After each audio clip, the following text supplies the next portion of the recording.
नमस्कार, बहुत स्वागत है आपका इंडिया वॉइस देख रहे हैं आप और मैं हूं आपके साथ शिवम सोनी। बुलेटिन का आगाज बड़ी खबर के साथ। जोशीमठ में बुद्ध साहब को देखते हुए अब जोशीमठ से लोग पलायन करने को मजबूर हैं। बता दें कि जोशीमठ से बुद्ध साहब से मकानों, सड़कों और जगह जगह खेतों में दरारें आनी शुरू हो गई हैं, जिसके चलते लोगों में भय का माहौल है। प्रशासन ने कई घरों को खाली करवा लिया है, जिसके साथ ही मकान में रह रहे किराएदार भी मकान छोड़कर अन्य पलायन कर चुके हैं।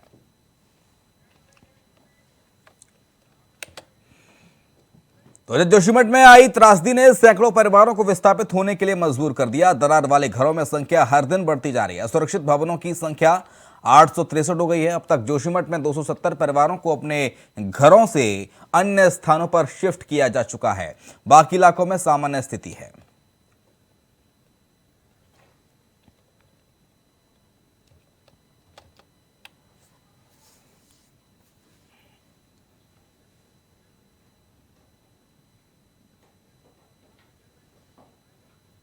तो 270 के लगभग मकान खाली कराए जा चुके हैं अभी तक, जो उसमें थे, खतरे की जद में थे, आपदा से प्रभावित थे।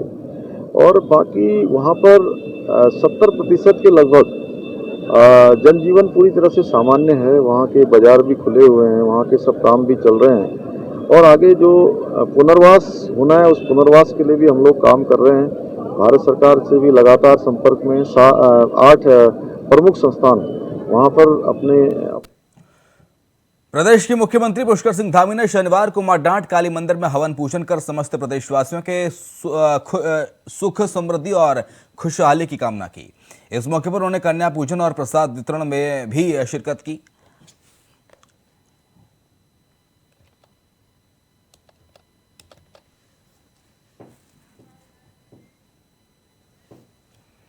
मुख्यमंत्री पुष्कर सिंह धामी ने मुख्यमंत्री आवास पर एचडीएफसी बैंक के कंट्री हेड अखिलेश कुमार राय ने भेंट की। उन्होंने केदारनाथ उत्थान चैरिटेबल ट्रस्ट के लिए 5 करोड़ रुपए का चेक मुख्यमंत्री को सौंपा।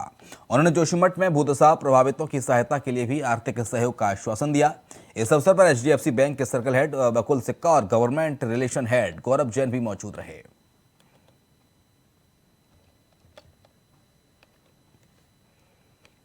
वन विभाग के वार्षिक अधिवेशन के शुभारंभ के बाद सीएम धामी ने कहा कि कोरोना काल के चलते विभागों के वार्षिक अधिवेशन नहीं हो पाए थे, इसलिए आज ये वन विभाग के साथ बैठक की गई, जिसमें कई अहम बिंदुओं पर चर्चा हुई।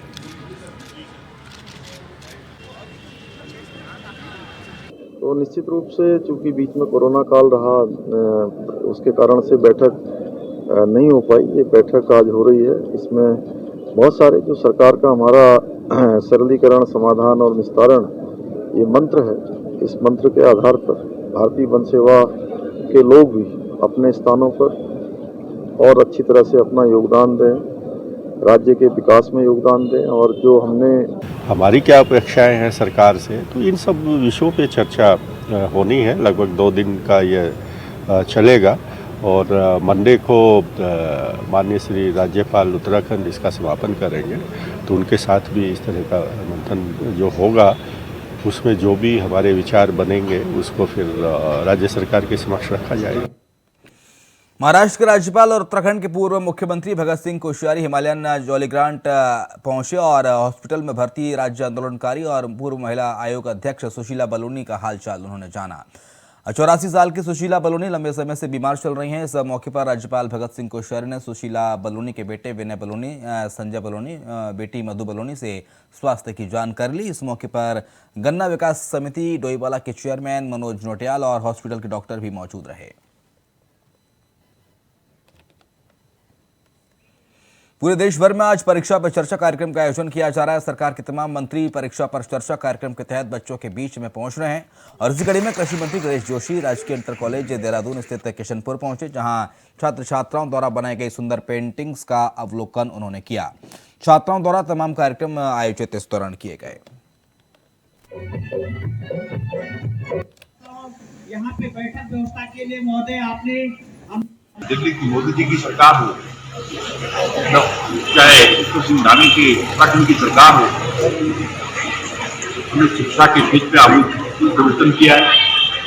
नई शिक्षा नीति को लागू करने का काम किया तो देश के प्रधानमंत्री नरेंद्र मोदी जी ने किया और उनके चिन्हों को चलते हुए प्रदेश के अंदर हम स्कूलों का सुधारीकरण कर रहे हैं, ग्रेजुएशन कर रहे हैं। और क्योंकि बड़े होकर यही बच्चे ये कल का भविष्य है, तो इसमें सरकार के इवेंट्स के माध्यम से कॉन्फिडेंस बढ़ता है और ऐसे कार्यक्रम लगातार होते चाहिए। बच्चों का उत्साहवर्धन करने के लिए मैं इस कार्यक्रम में जोशीमठ आपदा को लेकर उत्तराखंड के पूर्व मुख्यमंत्री और हरिद्वार के सांसद डॉक्टर रमेश पोखरियाल निशंक ने दावा किया है कि राज्य सरकार आपदा प्रभावितों के लिए राहत और बचाव के हर संभव प्रयास कर रही है। केंद्र सरकार से भी मदद की जो आवश्यकता होगी दिलाई जाएगी। पार्टी के सांसद विधायक उस दिशा में भी काम कर रहे हैं ताकि जोशीमठ की जनता को राहत पहुंचाई जा सके। देखिए, जोशीमठ के बारे में आप सबको मालूम है। मुझे लगता है कि कभी बहुत बढ़ा चढ़ा करके जोशीमठ के बारे में बात होती है, वो भी ठीक नहीं है। उससे क्या है, हमारी यात्राओं पर असर पड़ेगा। हमारी बद्दी केदार बहुत मुश्किल से उबर रहे हैं हम लोग, तो पता नहीं क्यों, लेकिन कुछ चीज़ें तो अनावश्यक ऐसी हो रहा है कि जैसे पता नहीं क्या हो गया। हाँ, हुआ है और उसको सर्वेक्षण हो रहा है, भूवैज्ञानिक उसका कर रहे हैं। यदि ज़रूरत पड़े तो भारत सरकार, माननीय प्रधानमंत्री जी की पूरी तरीके से नज़र है और मुख्यमंत्री लगातार उसकी समीक्षा भी कर रहे हैं। वो वहाँ जा भी रहे हैं। आज ही सुबह मुख्यमंत्री जी से मेरी बातचीत हुई तो उन्होंने कहा कि जैसे रिपोर्ट आती है हम हर चीज़ को करने के लिए तैयार हैं। विधानसभा के बर्खास्त कर्मचारी अपनी बहाली के लिए लगातार 34 दिनों से विधानसभा के बाहर अनिश्चितकालीन आंदोलन पर बैठे हैं। विधानसभा के बाहर सभी बर्खास्त कर्मचारियों ने थाली पीटकर और नारेबाजी करके अपनी बहाली की मांग की। विधानसभा बर्खास्त कर्मचारियों का कहना है कि विधानसभा अध्यक्ष ऋतु खंडूरी भूषण ने आधा अधूरा न्याय किया है। उन्होंने कहा कि 228 कर्मचारियों को विधानसभा अध्यक्ष ने समिति बनाकर बाहर का रास्ता दिखा दिया और 2015 से पहले विधानसभा भर्ती कार्मिकों को विधिक राय का बहाना बनाकर उन्हें बचा लिया गया था। हमारी आवाज़ जनता तक पहुंचा रहे हैं। जैसा कि आप देख सकते हैं कि आज हमारा 34वां दिन है और हम यहाँ पे लगातार मांग कर रहे हैं कि हमारा दोषी कौन है, अध्यक्ष क्यों मौन है। आज स्पीकर मैडम आई विधानसभा के अंदर, लेकिन उन्होंने हमारे साथ मुड़ के देखा भी नहीं है और मौन धारण कर लिया। उन्होंने पता नहीं क्यों ऐसे पत्थर दिल की हो गई है। इतनी पुकार सुन के तो जो पत्थर होता है उसका दिल भी पिघल जाता है। लेकिन मैडम एक पता नहीं किस तरह का व्यवहार कर रही है, इस जन्म की दुश्मनी हमसे निकाल रही है कि हमारी बात को ना सुनना चाहती है, ना हमें एक बार वार्ता के लिए बुलाना चाहती है। अब हमारे समय में जब हमें निकाला गया था, हमारी रातों रात विधिक राय दी जाती है और विदिन 24 आवर्स हमें बाहर जो 2016 तक पुराने वाले हैं उनके चक्कर में ना विधिक राय ली मैडम ने 4 महीने से। अब जब हमारा धरना स्थल पे बैठे हुए इतने दिन हो चुके हैं, अब दबाव में आके माननीय स्पीकर मैडम ने विधिक राय ली है और सरकार को पत्र भेजा है। उसमें भी इतने देर लग गई। काफ़ी कितने दिनों से आप लोग यहाँ पर? हमारा आज 34वां दिन है यहाँ पर प्रदर्शन करते हुए और लगातार हम अपनी मांगों को मैडम के सामने उजागर करने का प्रयास कर रहे हैं। पर स्पीकर मैडम हमेशा आती है, 2 बार आ चुकी है विधानसभा, लेकिन हमें ना उन्हें देख रही है ना हमसे सुन रही है। उधर बीजेपी के प्रदेश अध्यक्ष महेंद्र भट्ट ने संगठन का विस्तार करते हुए पूरे प्रदेश में मंडल अध्यक्षों की घोषणा कर दी है। हरिद्वार लोकसभा के अंतर्गत आने वाले नवनियुक्त मंडल अध्यक्षों ने हरिद्वार सांसद रमेश पोखरियाल निशंक से मुलाकात की, तो वहीं रमेश पोखरियाल निशंक ने उन्हें मंडल अध्यक्ष बनने की शुभकामनाएं भी दी। इस लोकसभा में हमारा रुड़की एक जिला है और उसमें जितने मंडल अध्यक्ष हैं, हरिद्वार एक संगठन का दूसरा जिला है, उसमें जितने मंडल अध्यक्ष हैं। तीसरा ऋषिकेश जिला है, उसके सभी मंडल अध्यक्ष हैं और चौथा महानगर है, महानगर के भी मंडल अध्यक्ष हैं। तो आज सभी लोग, क्योंकि मैं आज ही दिल्ली से लौटा हूँ, तो सभी लोगों से सामूहिक मुलाकात आज हो रही है। ये हमारे प्रदेश के मंत्री आदित्य जी हैं और एक जिले के वहाँ रुड़की जिले के प्रभारी भी हैं। अभी हमारे जिला हरिद्वार के जिला अध्यक्ष संदीप जी भी हैं और तीनों जिलाध्यक्ष अभी वो भी यहाँ पर पहुँच रहे हैं।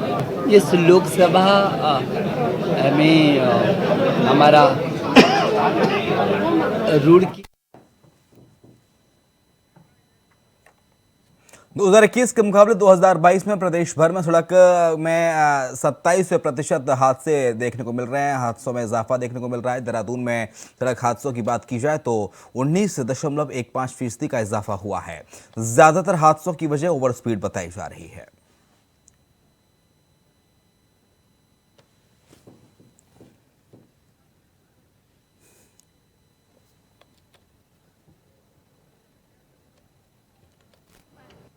हम लोग दो फ्रंट पे काम कर रहे हैं। एक तो सबसे पहला हम लोग इन्फोर्समेंट की बात कर रहे हैं। अगर जो नियम कानून तोड़ता है उसके खिलाफ कार्रवाई की जाए। जो डेंजरस ड्राइविंग करता है, शराब पी के वाहन चलाता है, गाड़ी चलाते समय मोबाइल का प्रयोग करता है, ओवर स्पीडिंग करता है, ऐसे लोगों के खिलाफ कार्रवाई भी कर रहे हैं हम लोग। और अप्रैल 2022 से लेकर के दिसंबर 2022 तक हम लोगों ने लगभग देहरादून में 12,000 से ज्यादा चालान किए हम लोगों ने गाड़ियों के।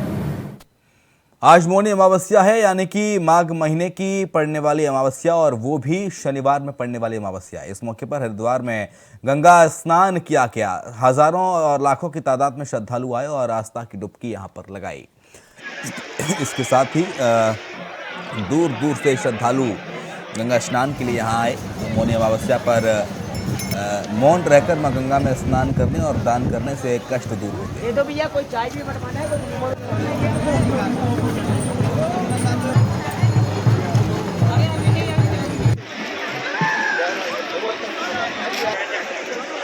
आज की जो मौनी अमावस्या है उसका विशेष महत्व इसलिए बन जाता है कि आज मौनी अमावस्या माघ मास की अमावस्या शनिवार के दिन पड़ रही है। तो जिन लोगों को सामान्य स्थिति में भी अपने जीवन में अपने पाप की वजह से कष्ट भोगने पड़ रहे हैं, जिन लोगों को अपने जीवन में लगातार कहीं ना कहीं धन की, कहीं स्वास्थ्य की हानि अनुभव कर रहे हैं, उन लोगों को आज के विशेष महत्व वाले दिन शनिचरी अमावस्या में मौन रहकर स्नान करने के पश्चात तिल मिश्रित और गुड़ वाली गर्म कंबल ऐसे वस्तुओं का दान करने से आप उनके कष्ट तो शांत होता पाएंगे ही पाएंगे, साथ में उसके पुण्य के फलस्वरूप उनके जीवन में एक आध्यात्मिक और आर्थिक दोनों सुधार एकदम होने शुरू हो जाएंगे।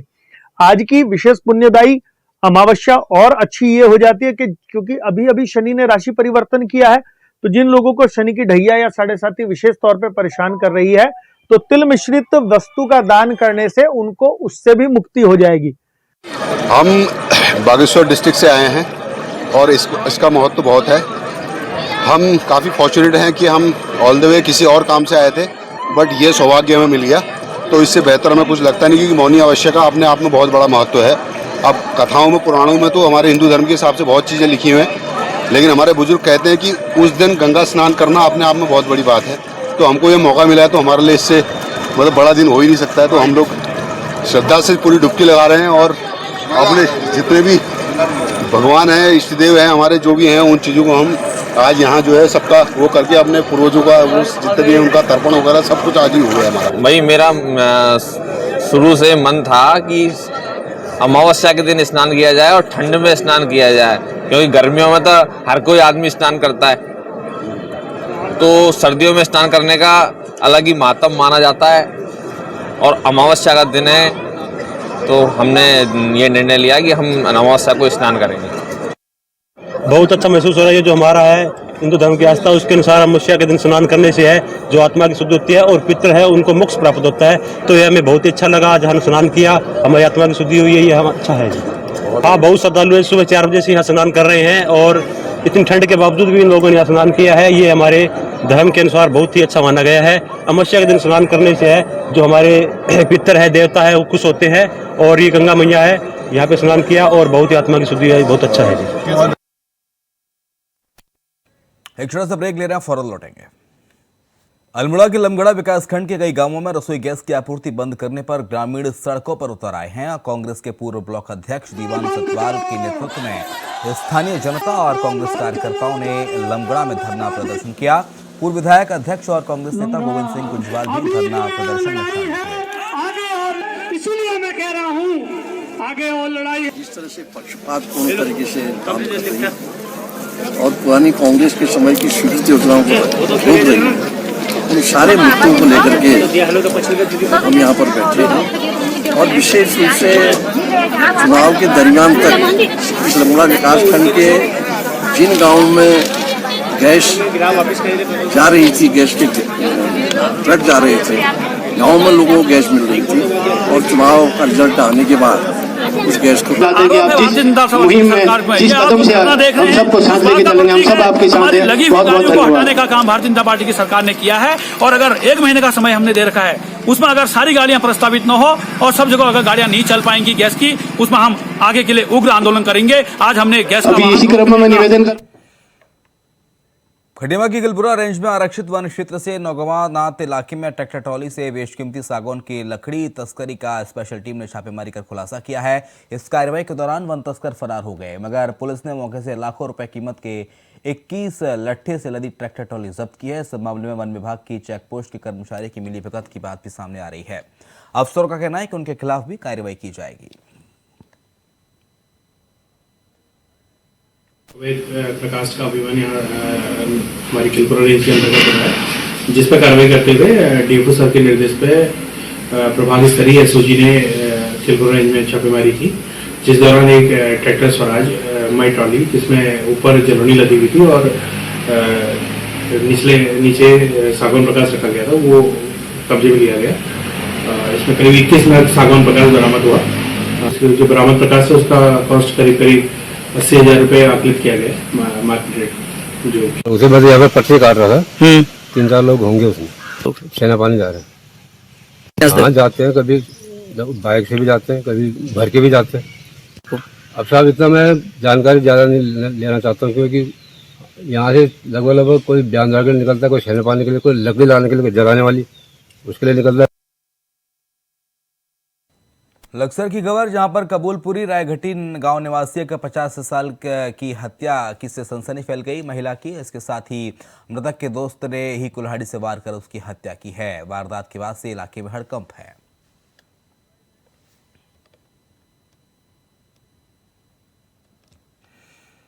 रामनगर कोतवाली पुलिस ने नशे के खिलाफ अभियान चलाते हुए एक 10,000 रुपए के वांछित आरोपी को 300 नशे के इंजेक्शन और एक अवैध देशी बंदूक के साथ गिरफ्तार किया है। इसके साथ ही नशे के खिलाफ ये अभियान लगातार पुलिस का जारी था और 300 इंजेक्शन के साथ धरा गया है आरोपी।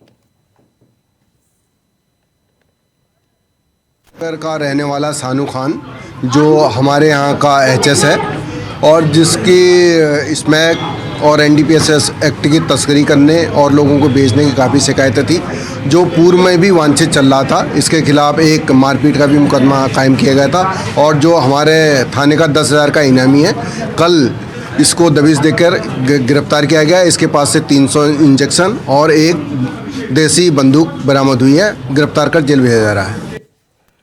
इधर कर्णप्रयाग में शनिवार सुबह से ही आसमान साफ होने के साथ ही कड़क धूप खिली है, जिससे लोगों को ठंड से राहत मिली है। जिसके पहले गुरुवार रात को बारिश और बर्फबारी ऐसे पहाड़ों में अचानक से ठंड बढ़ गई थी।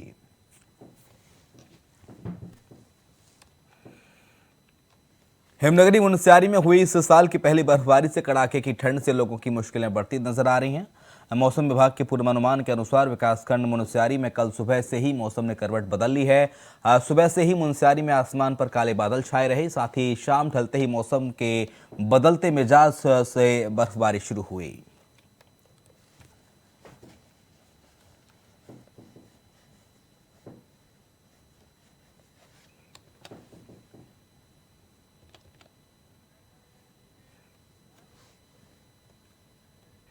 सीएम धामी ने वन विभाग के मुख्यालय पर आज वार्षिक अधिवेशन का शुभारंभ किया। खबर पर ज्यादा अपडेट्स दे रहे हैं हमारे सहयोगी अभय कैंतुरा।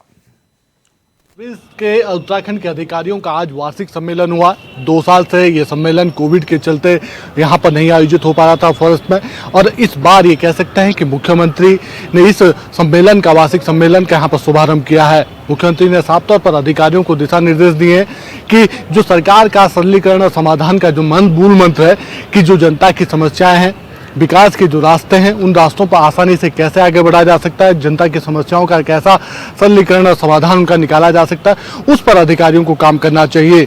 वन विभाग को भी यही दिशा निर्देश मुख्यमंत्री की तरफ से दिए गए हैं। ऐसे में अब वन विभाग के अधिकारी भी सरकार के उसी मूल मंत्र पर चलने का निर्णय कर चुके हैं, संकल्प ले चुके हैं और आने वाले दिनों में विभाग की एक नई व्यवस्था भी देखने को मिलेगी।